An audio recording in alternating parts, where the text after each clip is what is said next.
Assalamualaikum warahmatullahi wabarakatuh. Kita bertemu kembali dengan apa adanya media independen. Kali ini kita akan berbincang atau mendengarkan keterangan dari beberapa perusahaan mengenai masalah bagaimana perusahaan menangani perusahaannya di saat kondisi wabah COVID-19 melanda di seluruh dunia. Kali ini perusahaan di Kota Surakarta akan memberikan penjelasannya bagaimana perusahaan menghadapi COVID-19 ini. Yang pertama penjelasan dari Bapak Sri Sabto Basuki dari perusahaan Sritek, yang kedua Bapak Muji Sarjono dari Air Mancur, dan yang ketiga Bapak Dr. Ari Dartoko MH dari Rumah Sakit Kasih Ibu, dan yang keempat adalah Bapak Widodo Harmanto PT Panen Mas Group.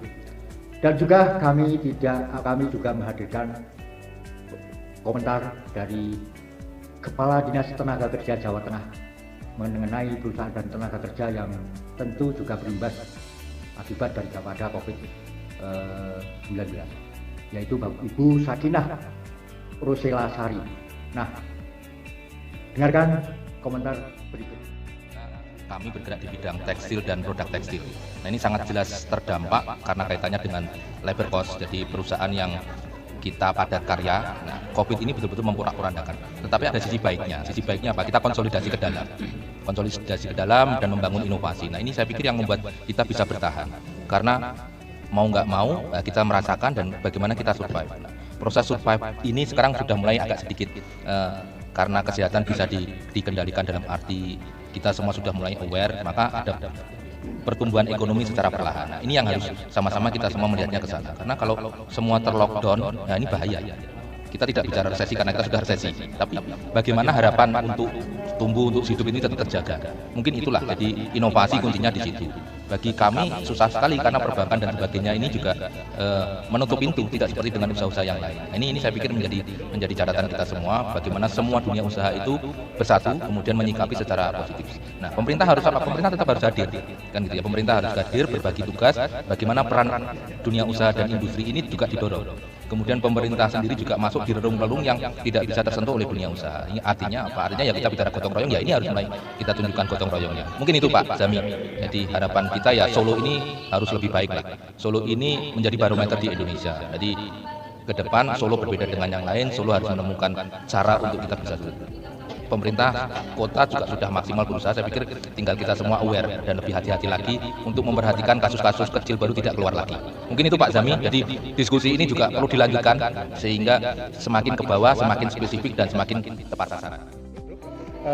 Dalam menghadapi COVID ini, awal-awal memang hampir semuanya panik, baik itu perusahaan maupun pemerintah, karena memang baru pertama kali ini ya kita menghadapi pandemi seperti ini.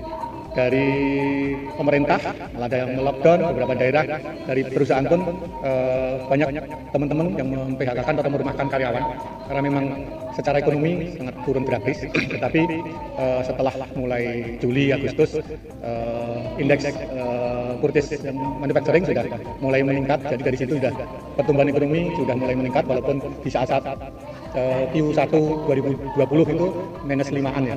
Dari situ memang teman-teman dari perusahaan sendiri sudah menerapkan WFH, menerapkan protokol kesehatan yang sesuai dengan ketentuan, sehingga memang terutama di kami di Air Mancur mentaati hal tersebut. Jadi memang sehingga di perusahaan kami sendiri tidak berdampak. Walaupun kalau sisi penjualan itu 3 bulan awal saja sudah ada berdampak, tapi setelah itu apalagi kami di perusahaan jamu dan madu justru ada peningkatan untuk sisi ini. Jadi menurut kami sih sudah setelah 3 bulan atau 4 bulan teman-teman perusahaan sudah bisa menyesuaikan, sehingga perekonomian sudah naik. Sedangkan pemerintah menurut kami sudah positif juga karena ada insentif di pajak, insentif di BPJS, dimanapun. Untuk apa tujuannya adalah untuk menggerakkan perekonomian. Kalau itu tidak ada memang sangat minim atau sangat negatif ya. Tapi dengan adanya subsidi dari pemerintah atau insentif pajak itu, sehingga perekonomian tidak sangat buruk, tapi sudah mulai meningkat, dan terakhir 3 bulan ini indeks purchase manufacturing sudah meningkat. Saya kira sudah terbiasa ini setelah mengalaminya. Jadi kelihatannya ke depan, tahun depan sudah mulai membaik juga untuk baik sisi menghadapi COVID dari perusahaan maupun pemerintah, dan kelihatannya kerjasama juga sudah bagus. sehingga diharapkan tahun depan juga mulai membaik walaupun belum full ya seperti tahun 2019. Saya Dr. Ari Dartoto dari Jasa Kesehatan ya, Rumah Sakit dan Klinik. Dengan adanya COVID ini tentunya berdampak ke semua sektor ya.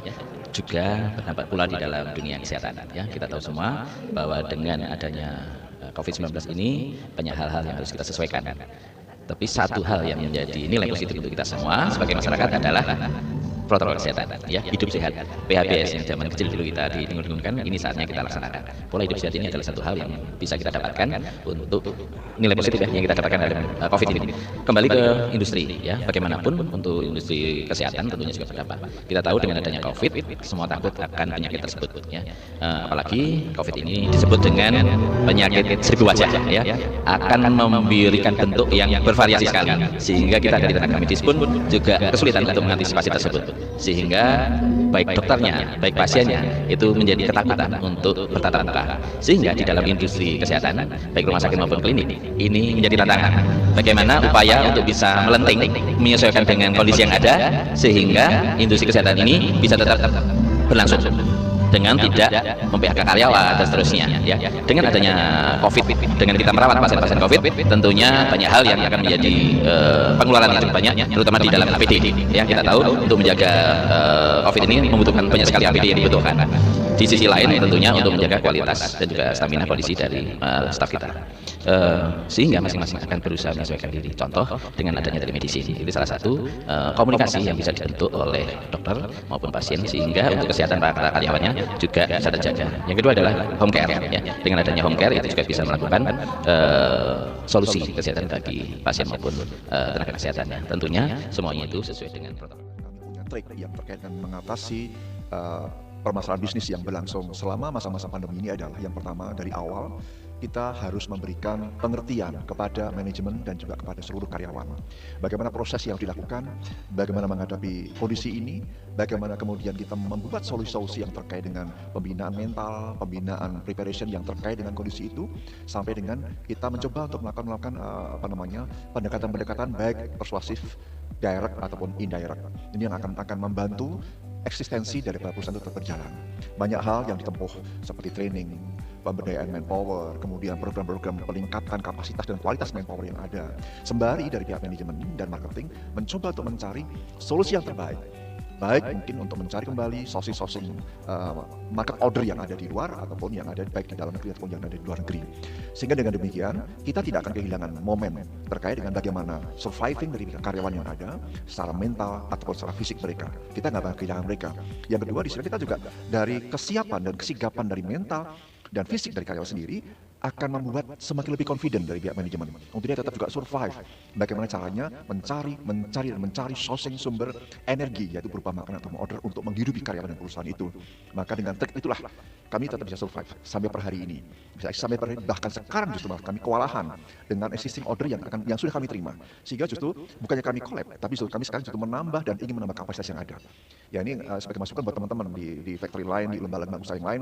Sebenarnya ada momen-momen yang perlu dipersiapkan dari awal, dan ada momen-momen yang perlu direkayasa dan perlu juga dimanipulasi dalam bentuk pembinaan mental dan spiritual. Itu sangat penting buat mereka dan penting juga buat perkembangan perusahaan ke depan. Dengan keyakinan itu, usaha, upaya, doa itu pasti akan semua terjalin dengan suatu ikatan yang akan menjadikan itu menjadi bunga yang mekar ke depan. Saya itu yang saya sampaikan terkait bagaimana upaya-upaya kami dalam mengatasi situasi pandemi yang berjalan sehingga kami tetap eksis sampai hari ini. Terima kasih atas kesempatan ini dan mudah-mudahan saya bisa menjawab apa yang menjadi pertanyaan.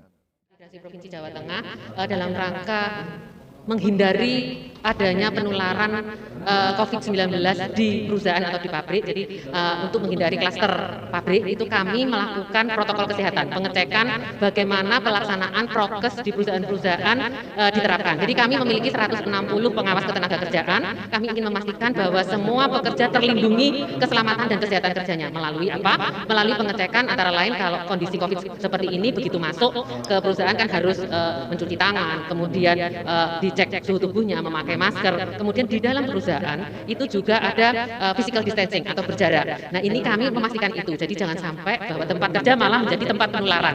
Nah, ini kami menginginkan seperti itu. Kami juga mengharapkan perusahaan-perusahaan juga memberikan sarana dan prasarananya, fasilitas untuk pelaksanaan protokol kesehatan di perusahaan tersebut, dan pekerjanya juga kita pastikan disiplin, karena kadang-kadang perusahaan sudah menyiapkan sarana prasarana, ternyata pekerjanya tidak disiplin, artinya tidak memakai masker, kemudian juga tetap bergerombol. Nah, ini kami ingin seperti itu, dan kami bekerja sama dengan perusahaan, dengan stakeholder, dengan pekerja untuk memastikan. Dan satu hal bahwa di tempat perusahaan itu kami juga ingin adanya tidak berkerumun, karena waktu krusial itu adalah waktu ketika pekerja masuk, kemudian juga ketika pergantian shift, ketika juga istirahat. Jadi waktu makan, nah itu biasanya mereka ngobrol dan lain sebagainya. Nah, kami melakukan supervisi, dan data yang kami sudah masuk dan kami laksanakan. Ketika supervisi kami ada catatan bahwa perusahaan harus menerapkan ini. Nah, kemudian seminggu kemudian kami juga mengecek, ternyata perusahaan juga mentaati itu. Artinya tempat kantin itu ada sekatnya sehingga droplet tidak kemana-mana. Kemudian juga ada berjarak, dan untuk